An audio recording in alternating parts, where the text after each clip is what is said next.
आत्मा। बचपन से शहर में रहने वाला मनोज इस साल होली की छुट्टियों में अपने गांव दुर्गापुर वापस आता है, जहां उसे देख पूरा गांव खुशी से झूम उठता है। जब गया था तब इतना सा था और अब देखो कितना बड़ा हो गया है। हाँ सरपंच जी, जब मैं गया था तब आप भी बहुत जवान थे और अब देखो कितने बूढ़े हो गए हैं आप। चलो चलो, बढ़िया है।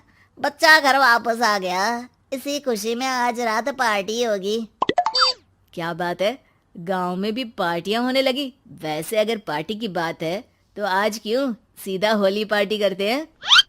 होली पार्टी की बात सुन चहल पहल में अचानक सन्नाटा छा जाता है, जिसे देख मनोज को कुछ अजीब लगता है, लेकिन तभी सरपंच बात पलट देता है। अब बहुत देर हो गई, चलो सब अपने घर चलो, पार्टी के बारे में कल सोचेंगे।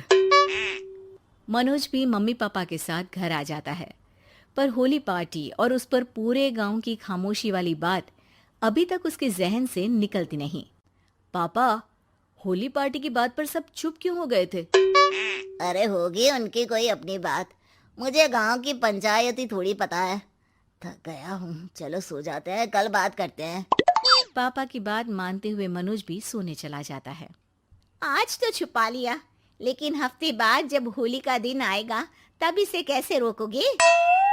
अगली सुबह सूरज के साथ ही मनोज भी गांव घूमने निकल जाता है, जिस पर रास्ते में उसे अपनी ही उम्र के कुछ लड़के भी मिलते हैं, जिनसे दोस्ती कर अब वो उनके साथ घूमने लगता है। इसी तरह कुछ दिन बीत जाते हैं और होली नजदीक आने लगती है। दोस्तों, होली में 4 दिन ही बचे हैं, पर गांव में उसकी कोई तैयारियां क्यों नहीं दिख रही? क्योंकि यहाँ होली नहीं मनाई जाती। अरे पर ऐसा क्यों? वो राजा भूषण। अरे तुम 4 दिन के लिए आए हो, क्या इतना सोच रहे हो? चलो कुछ खाने चलते हैं। इसी के साथ एक बार फिर होली की बात को टलते हुए देख मनोज को शक होने लगता है। वो घर पहुंचते ही इंटरनेट पर अपने गांव और राजा भूषण के बारे में जानकारी निकालने लगता है। क्या? मुझे आज तक ये नहीं पता था। ऐसा कैसे? किसी ने मुझे कुछ बताया क्यों नहीं? सारी जानकारी लेने के बाद मनोज गांव वालों या अपने मम्मी पापा से कुछ पूछे बिना खुद ही उसकी सच्चाई के बारे में छानबीन करने लगता है, जिसके चलते वो राजा भूषण की हवेली में पहुंचता है। वाह, क्या हवेली है यार। पर क्या यहाँ सच में कोई भूत है? हेलो भूत जी, कोई है क्या? हम इस साल गांव में होली सेलिब्रेट कर रहे हैं, क्या आप उस पर थोड़ा इंटरव्यू देंगे? मनोज के ऐसा बोलते ही गांव में तूफान उठ जाता है और हवेली में रखी सारी चीजें हिलने लगती है। एक अदृश्य शक्ति मनोज को धक्का देकर हवेली से बाहर निकाल दरवाजा बंद कर लेती है। ये सब देख मनोज हैरान रह जाता है। क्या अभी मुझे हवा ने धक्का देकर बाहर निकाल दिया? मेरे होते हुए इस गांव में कभी होली नहीं मन सकती, इसलिए दोबारा ऐसी कोशिश भी मत करना, अंजाम बुरा होगा।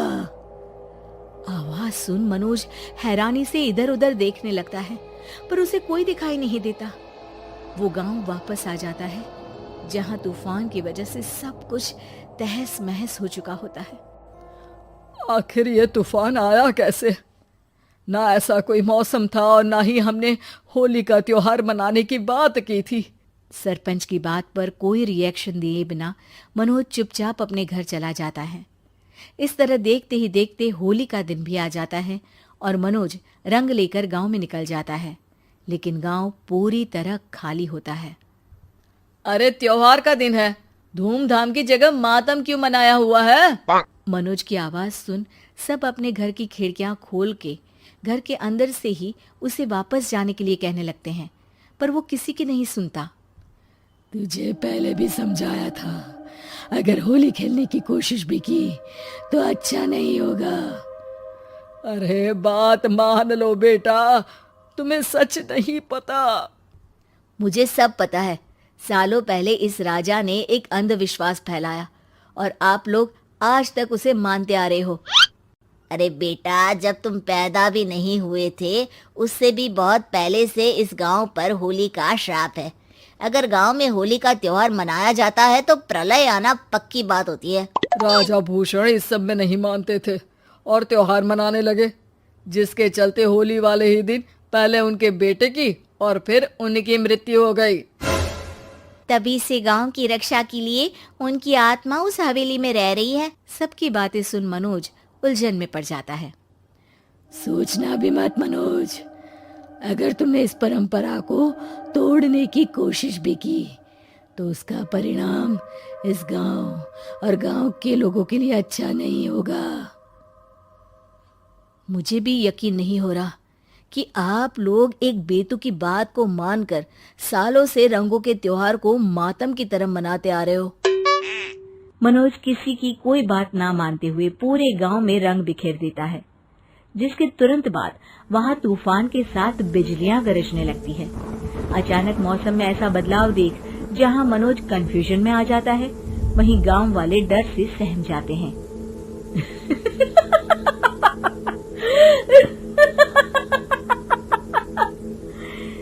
इस लड़के ने हमारे जैसे सिर्फ अपने स्वार्थ के लिए नहीं बल्कि पूरे गांव की खुशियों के लिए यहाँ होली मनाई है, जिस वजह से अब इस गांव पर होली का श्राप टूटता है। ऐसा बोलकर राजा का भूत वहां से गायब हो जाता है, जिसके बाद गांव के लोग धूमधाम से होली मनाते हैं। खुशियों के रंग गांव में बिखरे ही होते हैं कि अगली सुबह अचानक मनोज कहीं गायब हो जाता है और एक बार फिर गांव में होली का नया राज शुरू हो जाता है।